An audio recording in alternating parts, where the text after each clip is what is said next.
Blake, what's up, brother? How's it going, Cole? Doing well. So, anybody who's watching this is our first time to do it. He's my guinea pig, and really my objective is I want you to see who's behind the scenes within the SOM, the guys that make up this organization and really embody our ethos and our mission of just making each other better. And Blake, he's in Houston, and I'm going to let Blake talk about himself here in a minute. He can do that. But in Houston, he's a part of Class Six, and he is someone that I just highly admire. He makes people just so much better every time you're around this guy. But with that being said, I'm going to throw it over to him. And Blake, as awkward as it may be, you're speaking to someone out there that you don't know right now. So just give him a little insight in who you are, brother. Yeah, so good to see everyone. Thanks for tuning in. Name's Blake Warren. I'm 40 years old. I live in Houston. Grew up here in the area. Lived a few different places, Arkansas being one of them. Over the years, background as far as education, all that. I guess I'm still technically a lawyer by trade, but I've been in commercial real estate, and then most recently the oil and gas business, and have my family's for the most part located in this general area. I have a younger brother who lives in San Antonio, but that's kind of broad overview of bio sheet for me. Good enough. Let's so the purpose of this outside of hitting mission for us guys is really we want to bestow upon you all the bullshit that we've been through, the learning lessons, the ass kickings we've taken, and I'm a firm believer we all learn from each other. Blake and I both read a ton, but the best learning lessons that we have are from each other. And Blake, like myself and like everybody else, we listen to podcasts and you hear some amazing, inspiring stories, but a lot of times the greatest story is someone that's probably right next to you, and you don't ever take the opportunity to get to know that person, the struggles, the triumphs, and that's really why I'm launching this series, and that's why I want to start with Blake. So all this COVID-19, brother, we've talked about it at lengths, and I've even said within the brotherhood, it's time to change the dialogue, change the dialogue, change the dialogue, and with good reason. And and in times of uncertainty, though, and this is where I really want you to answer this, in times of uncertainty, you really see, in my opinion, a man's character. You've seen a lot of men turn into soft serve ice cream and get plagued by fear. So, with that being said, in these interesting times, in your own opinion, how is a man defined in chaos, or how can a man define himself in chaos? And what type of advice, based upon your experience, would you give someone that's just gripped by fear? The what Yep. if? What are your thoughts? Yep. Well, I'd first say um, tomorrow does not exist, only today, which can kind of reset you into doing something and not worrying about what's going to happen tomorrow or in the future, a year from now, or even what happened yesterday. Yesterday's gone. Um, so really, today is the only thing. Right now is the only thing you have. You might not even have 10 minutes from now. And to say what could define a man in a chaotic scenario, or even like the one we have going on right now, would be, first of all, fear is fine. Fear, it's real. It's there. Um, and it's okay to recognize it. We feel it. To say we don't feel fear is a total lie, because without fear, there's no such thing as courage. Woo. It's a prerequisite for courage is fear. What do you do in the face of that? Do you press on and do you move forward? And this isn't some bullshit kind of frou-frou self help talk. thing. It's the real deal. There is real fear and there is real chaos. And what do you do to move forward and to bring people along with you? And I think one of the things you do is you address that fear and you acknowledge the fact that it exists, and you move forward anyway, because that's really the only choice. You're either going to move forward living, or you're going to be stagnant and die. That's really it. So yeah, with that question, you got a guy that's watching right now, and he's watching the news. He's consuming media at a high rate, right? He might be living in one of the epicenters out there, but that's all he hears. You know, it's the narrative. It's the narrative. It's the narrative. What would you recommend to somebody? And again, we talk about this all the time, that just to snap the fuck out of it, like just to jolt yourself out of that and say, man, this is complete and utter bullshit, that what I'm putting myself and my family through. Like, what's worked for you, or what kind of recommendations would you have? Well, to the guy that's living in fear and is consuming media constantly, I would say don't. Stop consuming media incessantly. And I'm not saying don't pay attention to what the hell is going on, because it's important that we know what's going on, at least from a macro perspective.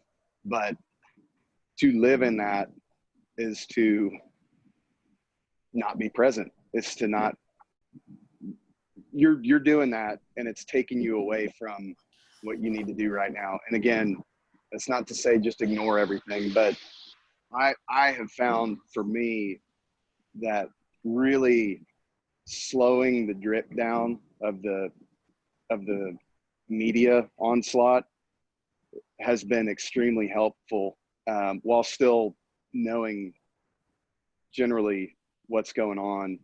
You're gonna get that news. People are gonna send you that news. But I would say to slow that down, and to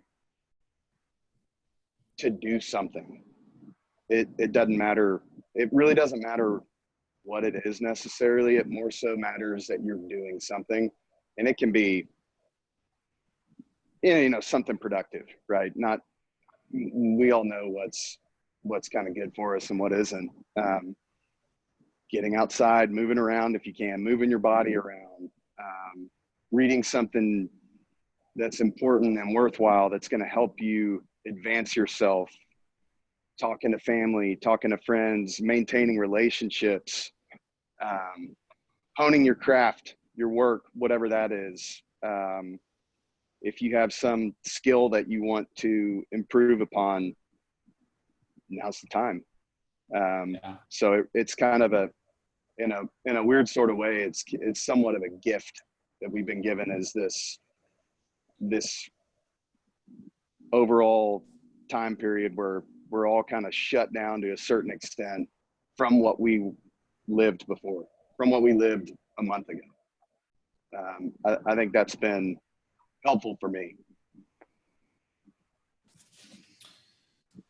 All right. I know that we've all been impacted by it. We've talked about your business being in the oil and gas business. And I mean, no one is immune to what's going on, but just so everybody knows that's watching this, I mean, this guy gets kicked in the teeth through this whole process, but he smiles. And that's why I wanted Blake to be the first one that honestly came on and did this, because I'm a firm believer, and you are too. I never like people that want to coach, provide advice, and they've never been through a damn thing in their life, right? They've never experienced hardship or pain or struggle or anything like that. And that leads me to kind of the follow-up question. I think we're getting to see where a lot of people struggle. And I personally believe, and again, you can disagree with me, it's cool, that our founding fathers are looking upon us right now and saying, Jesus, this isn't what we initially vision cast, right? Yes. People have gotten gotten so used to their Snuggies and Netflix subscriptions that when taken outside of that, and that's another thing, there's not enough people. I'm going to say it's less than 1% of this world that volunteers for the hard. So the one that does that is the one that when shit hits the fan is going to be better prepared. And that's just my personal opinion. I mean, do you agree or disagree with that? I completely agree. And on the founding fathers, I know we've talked about this before too. These guys, I mean, aside from the obvious fact that they were some of the most incredible visionaries in the history of the world, they were citizen warriors. They were over here. They went against the crown, and they're not even potential punishment. They were wanted for treason. They were going to be killed because they wanted this independence from the crown, from England. And just thinking about that and kind of getting back into your basic history that we all learned years ago, it's not that long ago when that happened. It's really not. And it'll shake you. It'll shake you awake. It really will. It'll make you realize, wow, we've got it pretty damn good. And the way was paved for us by these people who had just incredible courage. They risked life and limb. They risked their families. They risked any kind of fortune they had for the dream. And I think we do right by honoring that sacrifice and that bravery of those guys. If we stay the course and we actually are grateful for what we have, and it can be anything. And I know we talked about, what helps. Well, gratitude also helps. Intentional daily gratitude. Yeah. If you're every time it goes back to that McConaughey Oscars winning speech, and I just love it. I mean, it's just gratitude reciprocates, and it works every time.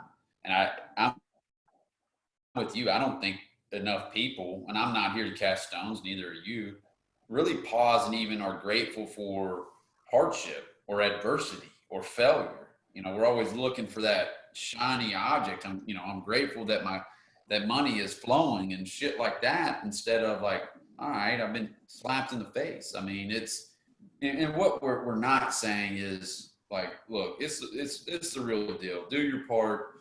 Just like what the message is out there, have a macro view. But the worst thing you can do as a man, in my opinion, is completely and utterly just shut down and make your family worse. Press pause on your goals and just really completely abandon why you were created in the first place. And we were created to protect. We were created, to provide. I mean, shit. We've been battling saber-toothed tigers since the beginning of time. And, yes. Our World War II veterans and those that have came before us, I mean, you think about them just getting released on the beaches and in the Pacific, right? And just the shit that they saw and been through, and the people in Europe, and I'm getting fired up right now, that were hauled off to the concentration camps. I mean, we need to have a bigger view is what I'm saying. And, what do you see? Where do you see a lot of men struggling today? I mean, like, we all have our struggles. Both you and I have our struggles. We like to hide in plain sight. When yes. Shit gets fucking stressful for us, we like to hide in plain sight. I mean, I hope you might agree with this. Mine's going to be that a lot of men are passive in today's world. And I think that's what we're seeing right now. Agreed. Yeah. I completely agree with that. Passivity is a sickness, and it's a cycle. And And I think it rears its head in areas that are not so obvious. We're not necessarily just talking about somebody who, if confronted physically, is not going to do anything when they have to do anything. That's not even, I don't even think that's half of it. I think passivity can take so many different forms. Passivity can take the form of when somebody asks you how you are doing, and not in the way of just saying hello, not just say, hey, how you doing? I'm talking about, hey, how are you, man? How are you doing? Are you good? Passivity rears its head when you say, yeah, I'm good, when you know damn well you're not fucking good. Yeah. That's passivity. And it's just, it can be devastating if you let it continue. So I would say, go ahead. Yeah, think about that. Like, Yeah. you know, we become so desensitized to the fact, like, hey man, how's it going? Good. And that motherfucker's world is a wreck, and your world might be a wreck, but we're so good at putting a mask on. And that's where I had a conversation with Carpenter in class 6, and his back was hurting. We were on a run, and I said, quit being a pussy. And he looked at me. He's like, what are you talking? Why are you calling me that? I said, look, man. I said, you know how I operate. I said, I'm not using it in the term that we've always learned as men to use it. I said, I'm using it of, you know what a pussy is? And again, if you're watching this and you don't like my language, then just shut the fucking thing off. But it's someone that's not willing to ask for help, someone that's not willing to be vulnerable, someone, I've been that guy. You've been that guy. We've all been that guy. Yeah. And we've seen real men in front of our eyes, and that's completely okay. And that's where the passivity, I can't even say that word. I think that's a large issue with what we deal with, and getting past himself back into, and it goes into like those stages of manhood, to where a lot of guys still live in those glory days that were behind them instead of looking at it as today. Or you've been through a divorce, right? Yep. I've been on the brink of divorce. We both went up and down in our careers. Money's been there, money hasn't been there, and that's where men get just lost in the shuffle and just autopilot. Sure do. Yep.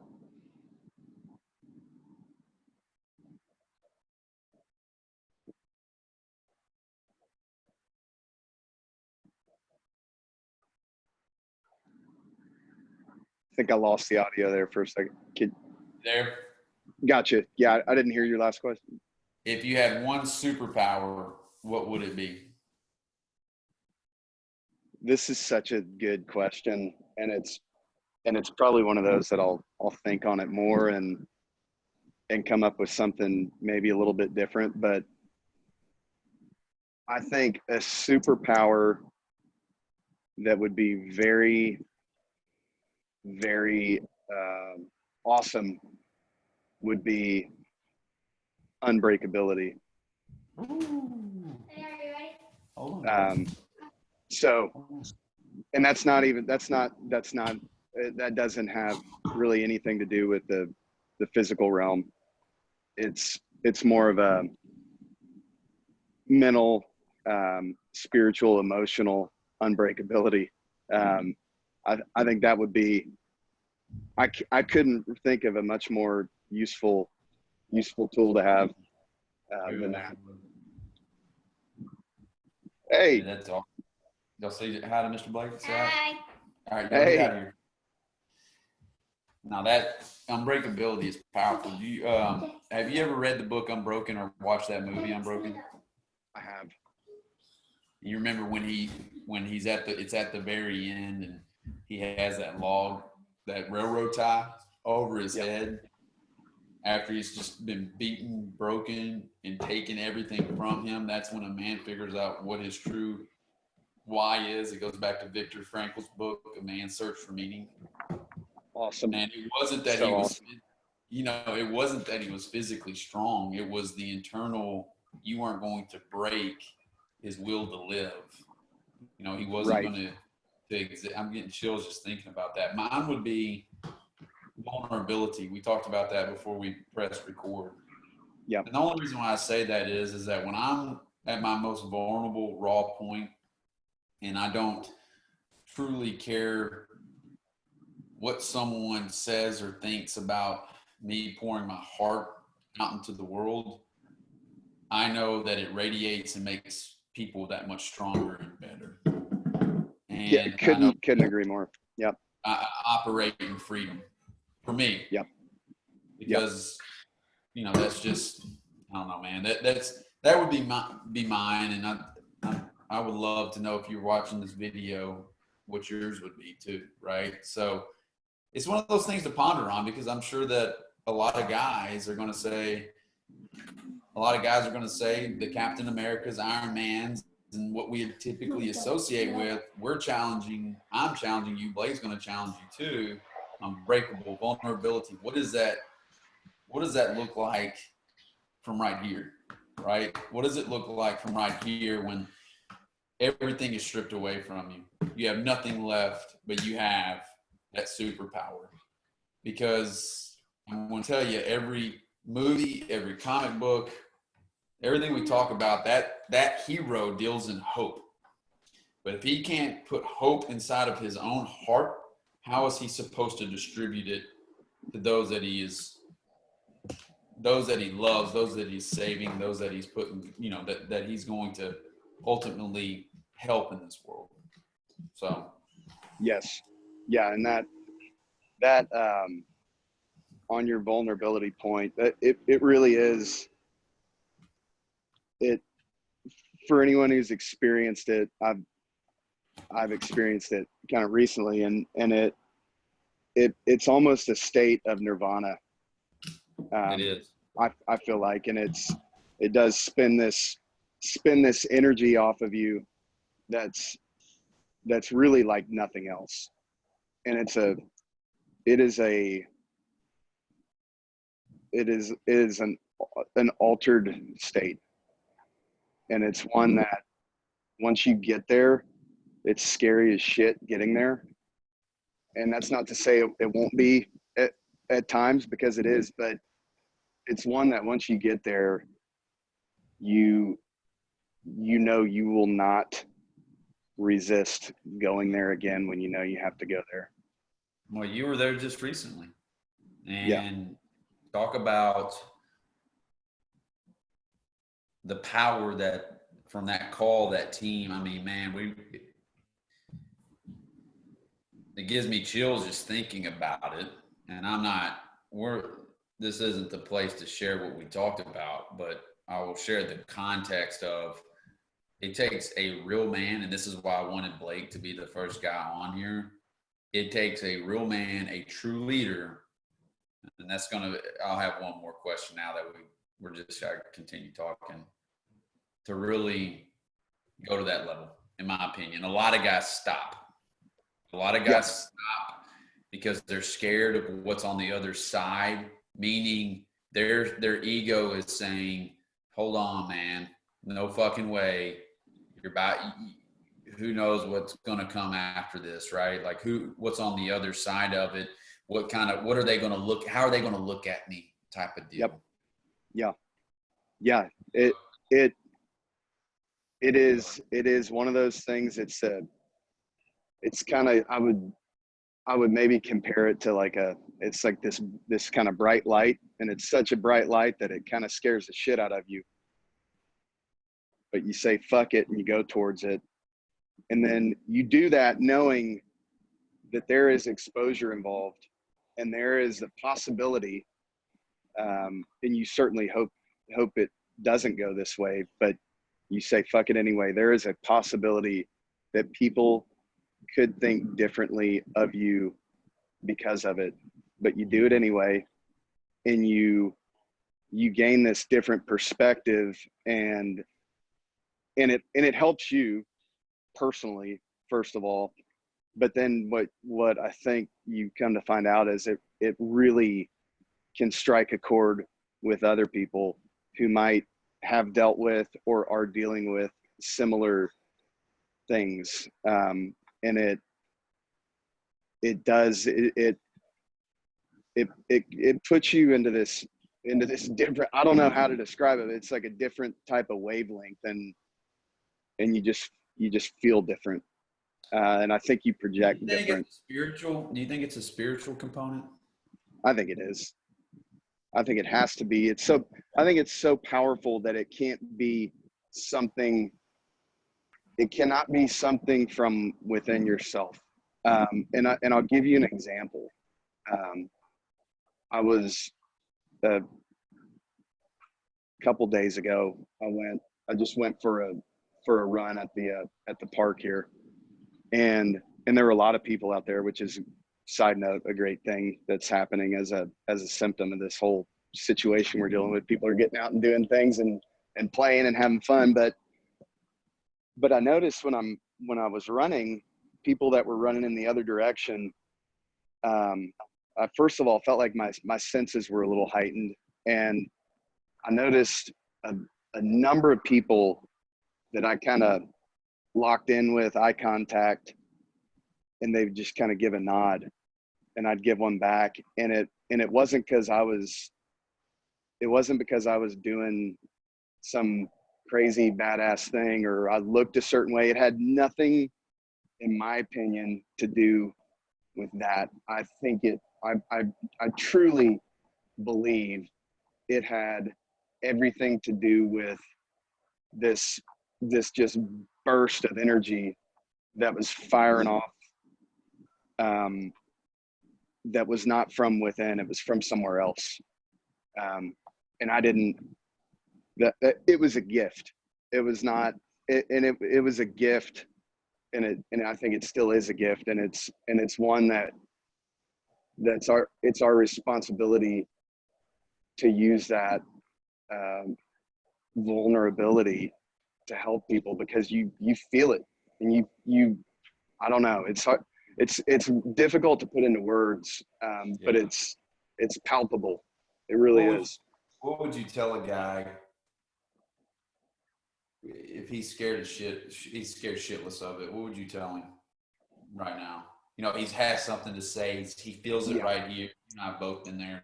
We go back there. I mean, not like just because you're vulnerable once doesn't mean it's not going to be challenging every time. But like anything else, what is the one thing you would tell somebody that's just bottling things up and that it's eventually man, perfect question. I would first of all tell them, I understand, I get it, that's how it should feel. But by doing that, by releasing whatever's bottled up, you're opening up so much shit for yourself. Your eyes are opened, your ears are opened, you are more attuned to where you're going to be, to what's going to guide you. And I don't think you can get that. That's the other thing. I didn't even bring this up. I don't think you can get that without releasing that shit. I really don't. I think that's the only reason I had that feeling the other day when I was running around that loop. I don't think it was because of anything else. I think it's because some weight was released. I was wide open. I was exposed, but with that exposure came a clean canvas. Yeah, man. You know, from a vulnerability, I think too, and it goes. I think vulnerability and Unbreakable work hand in hand. I think that's just my opinion. Like, and you know, in a team aspect, if your team sees you as a leader, team can be family, team can be employees, team can be SOM. You define team as such a broad. And you and I are team guys. We grew up in sports. You played collegiate sports, but everything we look at is, you know, that's why we love sports, is because of the life lessons that it teaches. And not to regress, I think so many men lose that. They get out of college and then they lose that team aspect, if you will. And anyway, but when you're that vulnerable, and if you ever think back to some of the people you admire the most, you view them as unbreakable at that point because they're willing to let you inside their heart. Yeah. I mean, I would think that Patton and all the greats, Vince Lombardi, etc., at some point in all that, in order for you to gain trust in the team, they got to see the real you. That's just, and now more than ever. Agreed. Today. Yeah. It's certainly not because of what they tell you. It has to be because of what they really show you. And so end on that. Like I want you to define warrior and leader in the same sentence, because I think they're interchangeable in my opinion. So I just want you to throw out a definition, and then we'll just end this puppy on a high note. Yeah, I would say a warrior / leader is somebody who knows there's a job to do, who is mission driven, sticks to that mission and sees that mission through, who realizes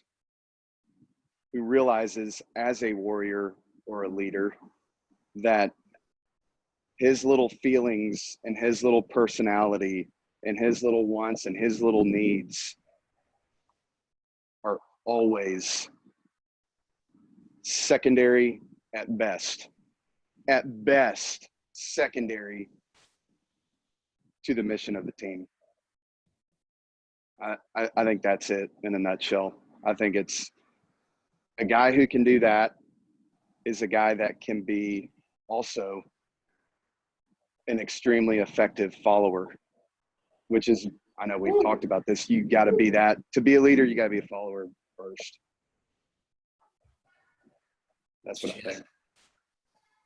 Yeah, I can't define it any better than that. That's the best way I can think to end this freaking video call. So, all right, man. I appreciate it a ton. Appreciate you, man. I appreciate you. Yeah. And shit, I'll see you tomorrow morning. Sounds good, brother. All right, man. Later. All right. Thanks, Cole. See you.